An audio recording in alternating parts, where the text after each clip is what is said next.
अशोक के फूल, इसे लिखा हिंदी साहित्य के महान लेखकों में से एक आचार्य हजारी प्रसाद द्विवेदी ने। चलिए शुरू करते हैं। अशोक में फिर फूल आ गए हैं। इन छोटे छोटे लाल लाल पुष्पों के मनोहर स्वस्तकों में कैसा मोहक भाव है। बहुत सोच समझकर कंदर्प देवता ने लाखों मनोहर पुष्पों को छोड़कर सिर्फ 5 को ही अपने तुणीर में स्थान देने योग्य समझा था, और उनमें से एक ये अशोक का भी है। लेकिन पुष्पित अशोक को देखकर मेरा मन उदास हो जाता है। इसलिए नहीं कि सुंदर वस्तुओं को हतभाग्य समझने में मुझे कोई विशेष रस मिलता है। कुछ लोगों को मिलता होगा, वे बहुत दूरदर्शी होते होंगे। जो भी सामने पड़ गया उसके जीवन के अंतिम मुहूर्त तक का हिसाब वे लगा लेते होंगे। मेरी दृष्टि इतने दूर तक नहीं जाती, फिर भी मेरा मन इस फूल को देखकर उदास हो जाता है। असली कारण तो मेरे अंतर्यामी ही जानते होंगे। कुछ थोड़ा सा मैं भी अनुमान कर सकता हूँ, और उसे मैं तुम्हें बताता हूँ। भारतीय साहित्य में और इसलिए जीवन में भी इस पुष्प का प्रवेश और निर्गम दोनों ही विचित्र नाटकीय व्यापार है। ऐसा तो कोई कह ही नहीं सकता कि कालिदास के पूर्व भारतवर्ष में इस पुष्प का कोई नाम ही नहीं जानता था। परंतु कालिदास के काव्य में जिस शोभा और सुकुमार का भार लेकर ये प्रवेश करता है, वह पहले कहाँ था। उस प्रवेश में नववधू के गृह प्रवेश की भांति शोभा है, गरिमा है, पवित्रता है और सुकुमारता है।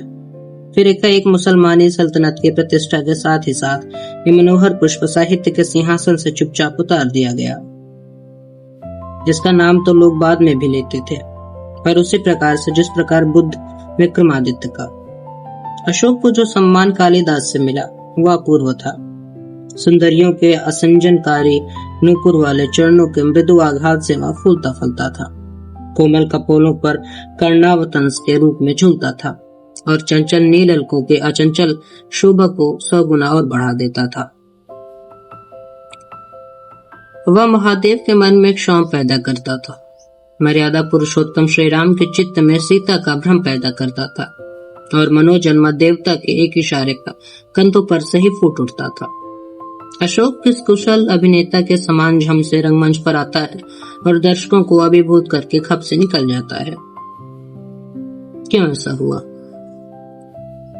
कंदर्प देवता के अन्य बाणों की कदर तो आज भी कवियों के दुनियों में ज्यों की त्यों है। अरविंदो को किसने बुलाया? आम कहाँ छोड़ गया? और नीलोत्पल की माया को कौन काट सका? नव मल्लिका की अवश्य ही अब विशेष पूछ रही है, किंतु उसकी इससे अधिक कदर कहीं भी नहीं थी और कभी भी नहीं थी। मैं ये कहूंगा कि अशोक को भुला दिया गया है। मेरा मन उमड़ घुमड़ कर भारतीय रस साधना के पिछले हजारों वर्षों पर बरस जाना चाहता है। क्या इस मनोहर पुष्प भुलाने की चीज थी? सहृदय क्या लुप्त हो गई थी? कविता क्या सो गई थी? ना, मेरा मन ये सब मानने को तैयार नहीं है। जले पर नमक तो ये है कि एक तरंगायित पत्र वाले निफूले पेड़ को सारे उत्तर भारत में अशोक कहा जाने लगा, और इसका याद भी अगर किया गया तो इसका पान करके। लेकिन मेरे मानने न मानने से होता क्या है? ईसवी सन के आरंभ के आसपास अशोक का शानदार पुष्प भारतीय धर्म, साहित्य और शिल्प में अद्भुत महिमा के साथ आया था। उसी समय शताब्दियों के परिचित यक्षों और गंधर्वों ने भारतीय धर्म साधना को एकदम नवीन रूप से बदल दिया था। पंडितों ने शायद ठीक ही सुझाया है कि गंधर्व और कंदर वस्तुतः एक ही शब्द के भिन्न भिन्न अर्थ वाले उच्चारण हैं। कंदर्प देवता ने यदि अशोक को चुना है तो ये निश्चित रूप से एक आर्येतर सभ्यता की देन है। ये आर्येतर जातियों के उपास्य करुण थे, कुबेर थे, वज्रपाणी यक्षपति थे। कंदर्प यद्य में काम देवता का नाम हो गया, वह गंधर्व का ही पर्याय है। शिव से भिड़ने जाकर एक बार ये पिट चुके थे। ये विष्णु से डरते थे और बुद्ध देव से भी टक्कर लेकर लौट चुके थे। लेकिन कंदर्प देवता हार मानने वाले जीव नहीं थे। बार बार हारने पर भी वे नहीं झुके, नए नए अस्त्रों का प्रयोग करते रहे। अशोक शायद अंतिम अस्त्र था। बौद्ध धर्म को इस नए अस्त्र से उन्होंने घायल कर दिया, शैव मार्ग को अभिभूत कर दिया और शाक्त साधना को झुका दिया। वज्रयान इसका सबूत है, कौल साधना इसका प्रमाण है और कापालिक मत इसका गवाह है। रविंद्रनाथ टैगोर ने इस भारतवर्ष को महामानव समुद्र कहा है। लेकिन ये देश भी बहुत विचित्र है। यहाँ पर असुर आए, आर्य आए, शक आए, हूण आए, नाग आए, यक्ष, गंधर्व, न जाने कितनी मानव जातियां यहाँ आई और आज के भारतवर्ष को बनाने में अपना हाथ लगा गई। जिसे हम हिंदू रीति नीति कहते हैं, वह अनेक आर्य और आर्यतर उपादानों का अद्भुत मिश्रण है। एक एक पशु, एक पक्षी, न जाने कितने स्मृतियों का भार लेकर हमारे सामने उपस्थित है। अशोक की भी अपनी स्मृति परंपरा है, आम की भी यही है, बकुल की भी यही है, चंपे का भी यही है। इन सब का क्या है, कितना है, हमें मालूम ही नहीं है, और जितना मालूम है उसी का अर्थ क्या स्पष्ट हो सका है। न जाने किस बुरे मुहूर्त में मनोजन्म देवता ने शिव पर बाण फेंका था। शरीर जलकर राख तो हो गया और वामन पुराण की गवाही पर हमें मालूम है कि उनका रत्नमय धनुष टूटकर खंड खंड हो धरती पर गिर गया। जहां उसकी मूठ थी वह स्थान रुक्मणी से बना था। वह टूटकर धरती पर गिरा और चंपे का फूल बन गया। हीरे का बना हुआ जो नाह स्थान था वह टूट कर गिरा और मौलसरी के मनोहर पुष्पों में बदल गया। हालांकि जो कुछ भी हुआ अच्छा ही हुआ। इंद्रनील मणियों का बना हुआ कोटि देश पे टूट गया और सुंदर पाटल पुष्पों में परिवर्तित हो गया। ये भी बुरा नहीं हुआ। लेकिन सबसे सुंदर बात यह हुई कि चंद्रकांत मणियों का बना हुआ मध्य देश टूटकर धरती पर चमेली बन गया और विद्रुम की बनी निम्नतर कोटि बेला बन गई। स्वर्ग को जीतने वाला कठोर धनुष जो धरती पर गिरा तो कोमल फूलों में बदल गया। स्वर्गीय वस्तुएं धरती से मिले बिना मनोहर कभी भी नहीं होती। परंतु मैं इस समय एक दूसरी बात सोच रहा हूँ। अब वो बात यह है कि इस कथा का रहस्य क्या है। क्या ये पुराणकार की सुकुमार कल्पना है या सचमुच ये फूल भारतीय संसार में गंधर्वों की ही देन है। एक निश्चित काल के पूर्व इन फूलों की चर्चा हमारे साहित्य में मिलती भी नहीं। सोम तो निश्चित रूप से गंधर्वों से खरीदा जाता था। ब्राह्मण ग्रंथों में यज्ञ की विधि में यह विधान सुरक्षित रह गया। ये फूल भी क्या उन्हीं से मिले हैं। कुछ बातें तो मेरे मस्तिष्क में बिना सोचे ही उपस्थित हो रही हैं। यक्षों और गंधर्वों के देवता कुबेर, सोम, अप्सराएं यद्यपि बाद के ब्राह्मण ग्रंथों में भी स्वीकृत हैं, तथापि पुराने साहित्य में आप देवता के रूप में ही मिलते हैं। बौद्ध साहित्य में तो बुद्ध देव को ये कई बार बाधा देते हुए बताए गए हैं। महाभारत में भी ऐसी अनेक कथाएं आती हैं जिसमें संतानार्थिनी स्त्रियों वृक्षों के अब देवता यक्षों के पास संतान कामिनी होकर जाया करती थी। यक्ष और यक्षिणी साधारणतः विलासी और उर्वरता जनक देवता समझे जाने थे। कुबेर तो अक्षय निधि के अधीश्वर भी है। यक्षमा नामक रूप के साथ भी इन लोगों का संबंध जोड़ा जाता है। बरहुत, बोधगया, सांची आदि में उत्कीर्ण मूर्तियों में संतानार्थिनी स्त्रियों के यक्षों के सानिध्य के लिए वृक्षों के पास जाना अंकित है।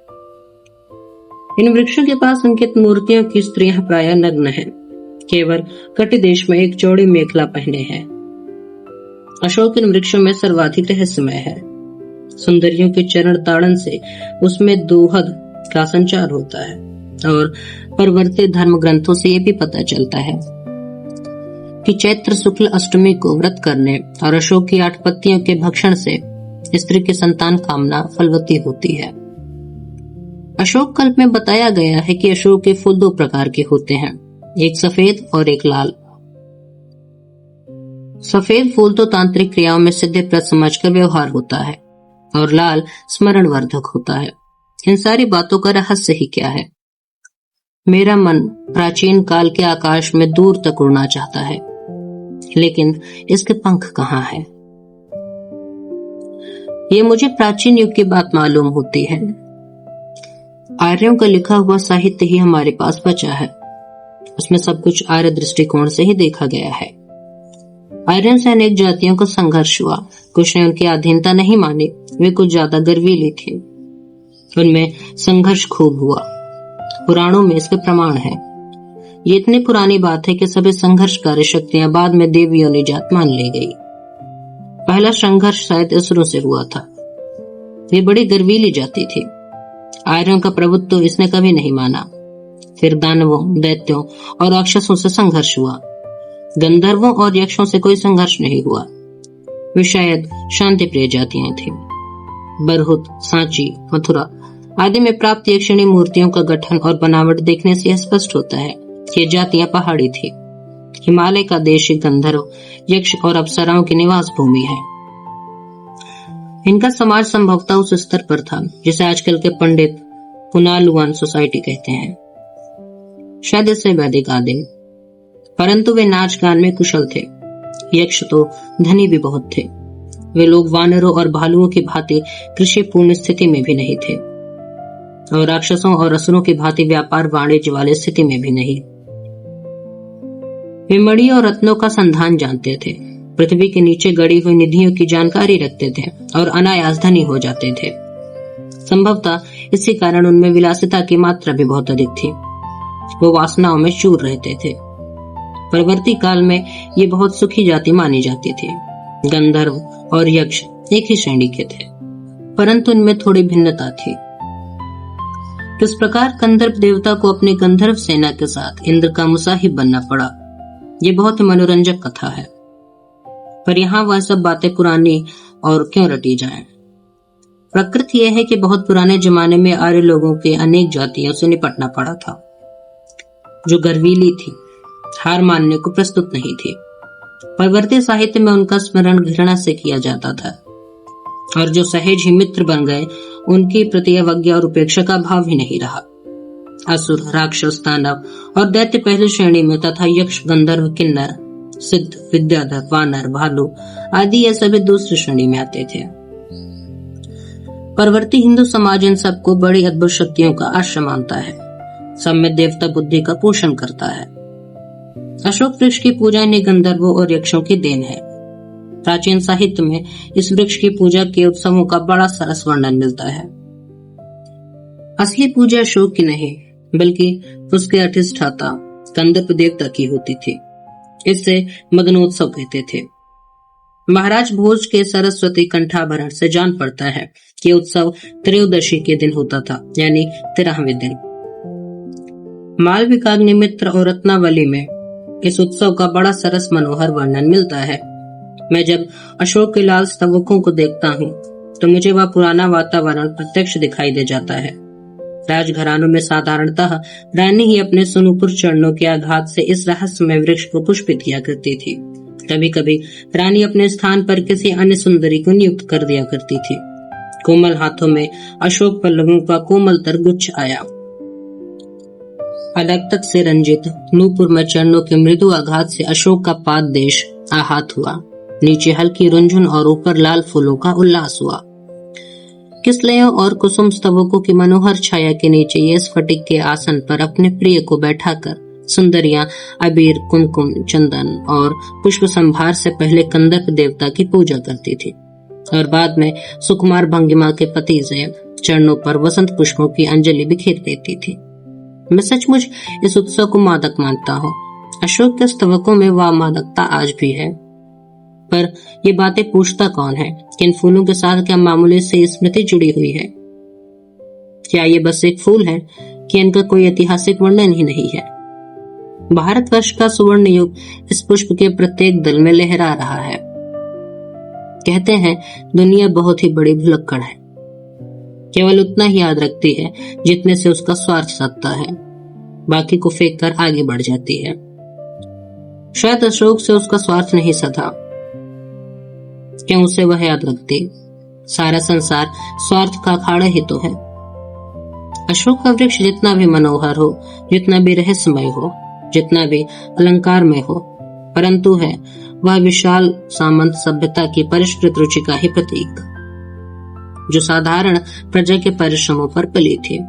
उसके रक्त के संसार कणों को खाकर बड़ी हुई थी और लाखों करोड़ों की उपेक्षा से जो समृद्ध हुई थी, वे सामंत उखड़ गए, समाज ढह गए और मदनोत्सव की धूमधाम भी मिट गई। संतान कमनियों को गंधर्वों से अधिक शक्तिशाली देवताओं का वरदान मिलने लगा। वीरों ने, भूत भैरवों ने, काली दुर्गा ने यक्षों की इज्जत घटा दी। दुनिया अपने रास्ते चली गई और अशोक पीछे छूट गया। मुझे मानव जाति की दुर्दम निर्मम धारा के हजारों वर्ष का रूप साफ दिखाई दे रहा है। मनुष्य की जीवनी शक्ति बड़ी निर्मम है। वह सभ्यता और संस्कृति के वृथा मोह को रौंदती चली आ रही है। न जाने कितने धर्माचारों, विश्वासों, उत्सवों और व्रतों को धोती बहाती यह जीवन धारा आगे बढ़ी है। संघर्षों से मनुष्य ने नई शक्तियां तो पाई हैं। हमारे सामने समाज का आज जो रूप है वह न जाने कितने ग्रहण और त्याग का रूप है। देश और जाति की विशुद्ध संस्कृति केवल बाद की बात है। सब कुछ में मिलावट है, सब कुछ अविशुद्ध है। शुद्ध है केवल मनुष्य की दुर्दम जिजीविषा, यानी जीने की इच्छा। वह गंगा की अबाधित अनाहत धारा के समान सब कुछ को हजम करने के बाद भी पवित्र है। सभ्यता और संस्कृति का मोह क्षण भर बाधा उपस्थित करता है। धर्माचार का संस्कार थोड़ी देर तक इस धारा से टक्कर लेता है, पर इस दुर्दम धारा में सब कुछ बह जाता है। जितना कुछ इस जीवनी शक्ति को समर्थ बनाता है उतना उसका अंग बन जाता है, और बाकी जो बचता है उसे हमेशा की भांति फेंक दिया जाता है। धन्य हो महाकाल, तुमने कितनी बार मदन देवता का गर्व खंडन किया है। धर्मराज के कारागार में क्रांति मचाई है। यमराज के निर्णय तारल्य को भी लिया है। विधाता के सर्व कर्तृत्व के अभिमान को चूर्ण किया है। आज हमारे भीतर जो मोह है, संस्कृति और कला के नाम पर जो आसक्ति है, धर्माचार और सत्यनिष्ठा के नाम पर जो जड़िमा है, उसमें से कितना भाग तुम्हारे कुंठ नृत्य से ध्वस्त हो जाएगा, ये कौन जानता है। मनुष्य की जीवन धारा फिर भी अपने मस्तानी चाल से चलती जाएगी। आज अशोक के पुष्प स्तवकों को देखकर मेरा मन उदास हो गया है। कल न जाने किस वस्तु को देखकर किस हृदय में उदासी की रेखा खिल उठेगी। जिन बातों को मैं अत्यंत मूल्यवान समझ रहा हूँ और जिनके प्रचार के लिए चिल्ला चिल्ला कर गला सुखा रहा हूँ, उनमें कितनी जिएंगी और कितनी बह जाएंगी ये मुझे नहीं पता, और इसे जानता भी कौन है। मैं क्या शौक से उदास हुआ? माया काटे कटती नहीं। उस युग के साहित्य और शिल्प मन को मसले दे रहे हैं। अशोक के फूल ही नहीं, किसलय भी हृदय को कुरेद रहे हैं। कालिदास जैसे कल्प कवि ने अशोक के पुष्प को ही नहीं, किसलयों को भी मदमस्त करने वाला बताया था। अवश्य ही शर्त यह थी कि वह दयिता यानी प्रिया के कानों में झूम रहा हो। किसलय प्रभुवपि विलासना मदयिता दयिता श्रवणार्पिता, परंतु शाखाओं में निलंबित वायु लुलित किसलयों में भी मादकता है। मेरी नस नस में आज करुण उल्लास की झंझा उत्थित हो रही है। मैं सचमुच में उदास हूँ। आज जिसे हम बहुमूल्य संस्कृति मान रहे हैं वह क्या ऐसे ही बनी रहेगी? सम्राटों सामंतों ने जिस आचार निष्ठा को इतना मोहक और मादक रूप दिया था वह तो लुप्त हो गई। धर्माचार्यों ने जिस ज्ञान और वैराग्य को इतना महार्थ समझा था वो भी लुप्त हो गया। मध्य युग में मुसलमानों रईसों के अनुकरण पर जो रस राशि उमड़ी थी वह वाष्प की भांति उड़ गई। क्या यह मध्य युग के कंकाल में लिखा हुआ व्यावसायिक युग का कमल ऐसा ही बना रहेगा? नहीं, महाकाल के प्रत्येक पदाघात में धरती खिसकेगी, धरती धसेगी। उसके कुंठ नृत्य के प्रत्येक चारिका कुछ न कुछ लपेट कर ले जाएंगे। सब कुछ बदलेगा, सब विकृत होगा और सब कुछ खंडित होकर एक नवीन बनेगा। सब कुछ नवीन होगा, सब कुछ नया होगा, उसमें पुराने का अंश मात्र भी नहीं होगा। भगवान बुद्ध ने मार विजय के बाद वैरागियों की पलटन खड़ी की थी। असल में मार मदन का ही नामांतर है। कैसा मधुर और मोहक साहित्य उन्होंने दिया, पर ना जाने कब यक्षों के वज्रपाणी नामक देवता इस वैराग्य प्रवण धर्म में घुसे और बोधिसत्व के शिरोमणि बन गए। फिर वज्रायन का अपूर्व धर्म मार्ग प्रचलित हुआ। त्रिरत्नों में मदन देवता ने आसन पाया। वह एक अजीब आंधी थी। इसमें बौद्ध बह गए, शैव बह गए, शाक्त बह गए। काव्य और शिल्प के मोहक अशोक ने अविचार में सहायता दी।